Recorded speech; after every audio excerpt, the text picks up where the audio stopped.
जाके देखने वाला हम कूद के बोल रहा हूँ। वो आया तो हम आया बोलेगा। इंडिया आर्मी जो बोलता है कि हमको मूड भत्ता बोलता है, और हम लोग को मोबाइल को पूरा छीन लेता है, फोटो खींच के बेच देगा बोला।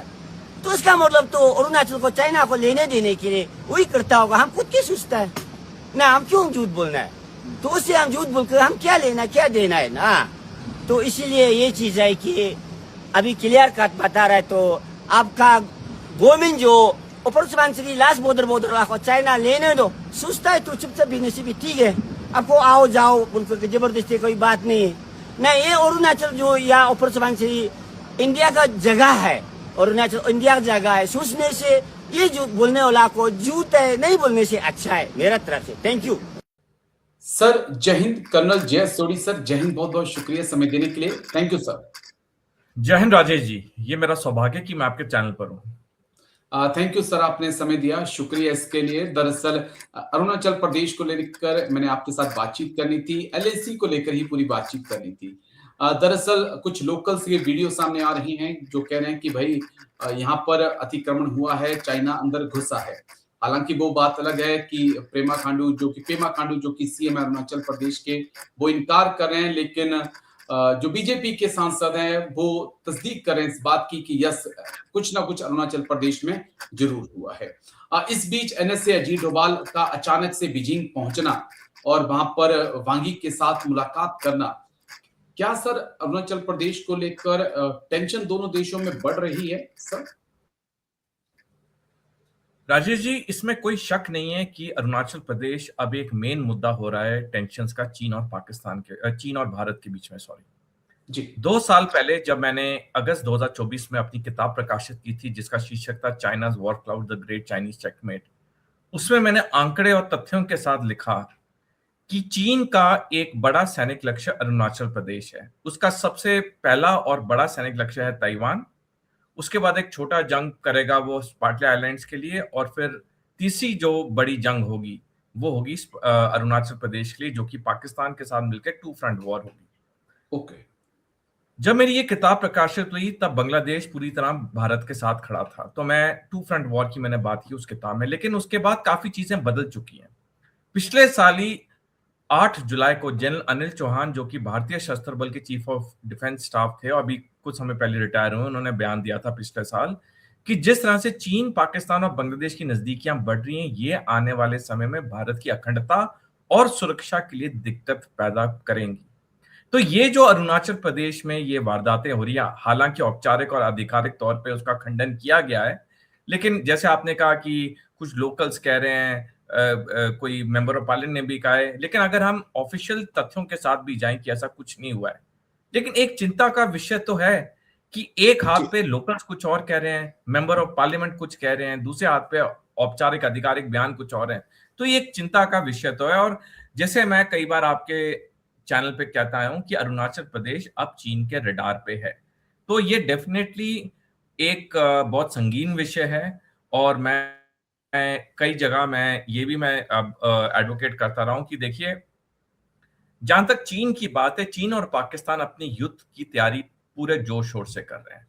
हम लोग कुछ भी बोलें, ये शांति का जमाना है, हमें शांति चाहिए, ठीक है, हमें शांति चाहिए, लेकिन क्या हमारे पड़ोसी मुल्कों को शांति चाहिए? बिल्कुल नहीं चाहिए। पिछले साल 28 अक्टूबर को एडमिरल सैमुअल पपारो, जो कि अमेरिका के पैसिफिक कमांड के कमांडर हैं, उन्होंने बयान दिया कि दुनिया के इतिहास में एक ही देश है जो सबसे तीव्र गति से अपनी सैनिक तैयारी में इजाफा कर रहा है, वो है चीन।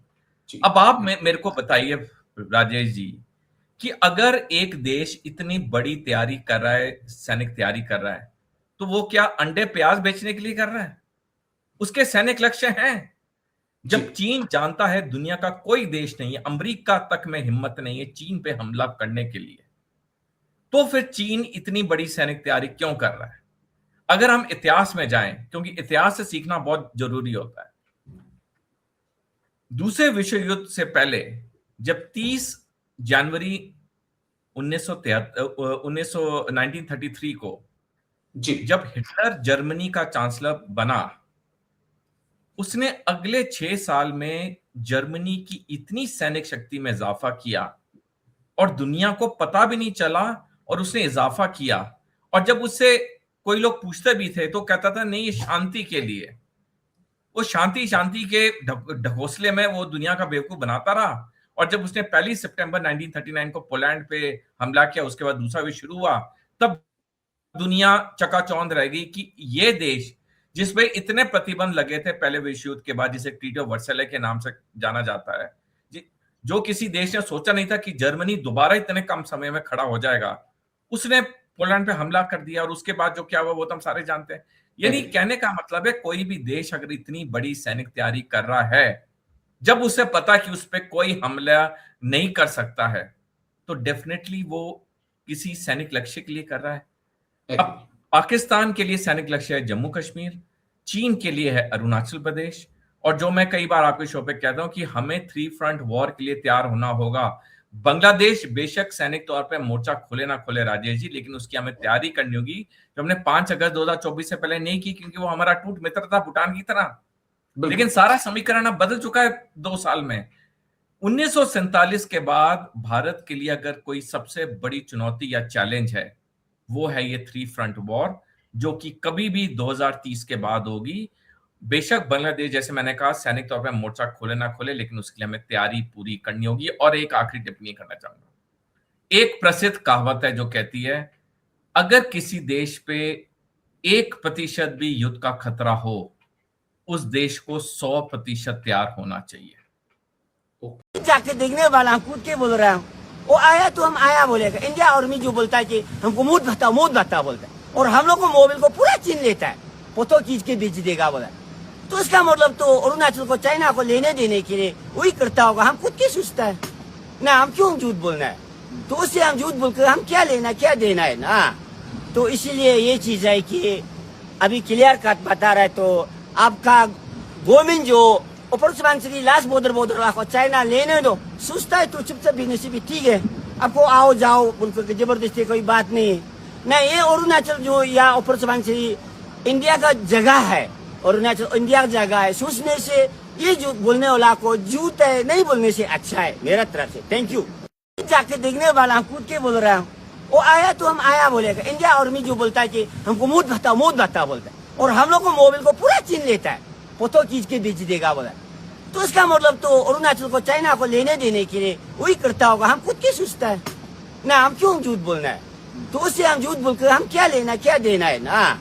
तो इसीलिए ये चीज है कि अभी क्लियर कट बता रहा है। तो आपका गवर्नमेंट जो ऊपर से लास्ट बॉर्डर रखो, चाइना लेने दो, सोचता है तो चुपचाप बिजनेस भी ठीक है, आपको आओ जाओ बोलकर जबरदस्ती कोई बात नहीं है ना। ये अरुणाचल जो या ऊपर से इंडिया का जगह है, अरुणाचल इंडिया का जगह है, सोचने से ये जो बोलने वाला को झूठ है, नहीं बोलने से अच्छा है मेरा तरफ से। Thank you.